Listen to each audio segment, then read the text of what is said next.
My title is a Salesforce administrator. I'm at Amoka Mobile Health. That's a health tech startup, fully remote. I started as a solo admin and quickly grew the team. Now we have another admin and a Salesforce developer who's also a talent stacker. I've been there for 4 months and it's very fast paced. It's really exciting. The whole company basically started out was like, we have Salesforce, but we don't know what to do with it. And now everybody wants a piece. So lots of level setting expectations of like, yes, it's going to be a minute though. So wait, how long has the company been using Salesforce without an admin? Oh, like a year. They had a couple of accidental admins. And so I inherited a very messy org. You know what? They did a pretty good job, but they weren't trained. So we had one marketer who I applaud her. She wasn't a trained admin. Lots of org cleanup still to do. So how do you even start that process? How do you even make your to-do list? What to clean up and prioritize? It's tough. I'm still figuring that out, to be honest with you. So one of the things with a startup is it's very fast paced. There's always something sexy to build that they want. And it's like, okay, well, you're asking me to build a pergola and I'm telling you the foundation's cracking. So do you want me to address that foundation or no? Okay, next sprint, little by little. And luckily now that we have a team of 3, we're starting to get that done. And one of the other admins who joined, she has a lot more experience. It's mostly just documenting what we have and then little by little going through and being like, are you sure you need this field? Are you sure this shouldn't be a pick list? Like the leadership on board, working from there. Because when the leadership's not on board, that was one of my big struggles, was when I was doing it all, trying to get the director of sales and the director of marketing to agree on pick list values. Like it's so simple, the cause of so much stress.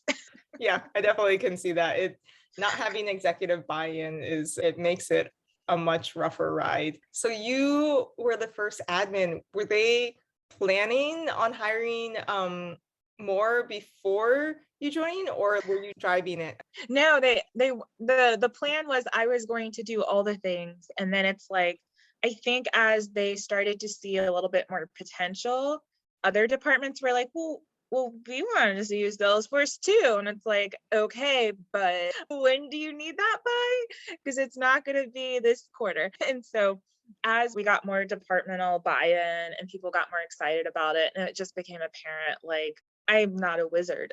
Yeah, I was like, we needed more help quickly. There's really exciting things happening. We're getting our patient solutions team on board and we're getting them off of Google Forms into Salesforce, creating processes and automations, and it's so beautiful. I'm so excited. Amazing. Yeah. Very cool. So when you first joined, did you have crazy imposter syndrome? Oh yeah. Yeah, absolutely. And how about 100%. now? It's better, but I think there's still times where it's like, oh, you want me to do the thing? Okay, well, first I have to go learn the thing and then I have to go build it. So hold that thought. I'm still definitely getting used to say, not yet, or actually that's impossible, or it's probably possible, but should we? And that's just more experience. So yeah, I'm getting used to saying, I don't know, but I can find out. That's probably my biggest struggle, actually. Yeah, I say that a lot. I mean, Yeah. at this point, like I've been working with my clients for a year, they know. Yeah, They know I yeah. have to We're gonna have to build in that research time. Yeah. But yeah, that's honestly one of the great things though about, I think, the community, the Salesforce Ohana in general, is being able to talk to people about that imposter syndrome and having them be like, it's okay that you haven't totally rebuilt the org and done all these things in like your first 2 months. So earlier on, you mentioned sprints. Are you guys Mhm. practicing Agile methodology? We are, although we're just beginning to. So it's a little interesting. Where I think our engineering team has been using it a lot, but I'm on the data team. They just kind of threw us in data. They weren't really sure where to put Salesforce. And so the data team is just starting to embrace. I definitely want to learn that more. So I know, I think you were talking about getting certified, right? So like, Yeah, I highly recommend it. So there's two big ones. It's Scrum Alliance and then scrum.org. One of them, you have to take a 2-day, $500 course to take the exam. The other one, you can just take the exam. I bought a course on Udemy for like $20. right. Took it and then took that one where you don't have to take the $500 course. No offense, like I mean, I don't know the difference between the two. I just know that that one is a lifetime, so you don't have to renew it. The other one, you do have to renew it, I think, every year or so. Oh, wow. Do you have to keep doing the $500 course, or can you just take the test after the first one? That I don't know. Hey, Yeah. good to know. And the test is a lot easier than the Salesforce exams. But I highly recommend taking that. I was like Okay. on the edge of Yeah. taking it when I started my job. In hindsight, I probably should have taken it then just because I wasn't really practicing Scrum. I thought I knew what I was doing, but I didn't. I think that's where I But am now. Yeah. yeah, my client, they're really good with educating their employees. So all their employees were taking the Scrum class. I was like, okay, now I have FOMO. So I went on my Right. own and took it just so we would all be on the same page. I think everything took me like maybe 5 hours if you want to run through it nonstop. It's really good stuff. Okay. Yeah. I'm writing that down. So what else is new with you? You've had a move recently. Yeah. Yeah. So as I mentioned, I'm 100% remote and I wanted to move closer to my family. So I was in New Jersey. My family's in Florida. I didn't move to Florida though. It's not my jam. No offense to Florida, but I moved to Tennessee. I'm in Chattanooga now and I love it. And so, yeah, that never ever would have been possible without making this career transition. So I'm freaking in love with Chattanooga and I've only been here for a couple months, but it's been amazing. Is Yeah. it a low cost of living area? It's lower. I mean, I'm downtown. Like what I can get downtown is like what I would buy, like rent a hovel for in New Jersey. So I'm like, okay, like fine, I'll pay that. I think though the locals find it expensive, the Salesforce salary, it's fine. Yeah. I swear if my boyfriend had a remote job as well, we would be in Hawaii right now. So I mean, I've always lived in warm places. How's the weather right now? It's nice. So I actually like seasons, and that was one of the perks of Chattanooga is they kind of get seasons, but like it was like in the 70s 2 days ago, and then we had a freeze. It snowed, not downtown, but like when I'm driving around, I could see a little bit of snow dusting on the mountain. So we definitely have seasons, and I like that. I think it should be cold around the holidays. We've had a mix of both. I like seasons to visit. I can't imagine people telling me stories where they have to leave work early to scrape ice off their windshield and Right. all this. I Right. don't understand that. But Well, I don't have to do that either though, because I work from home. yeah, that's true.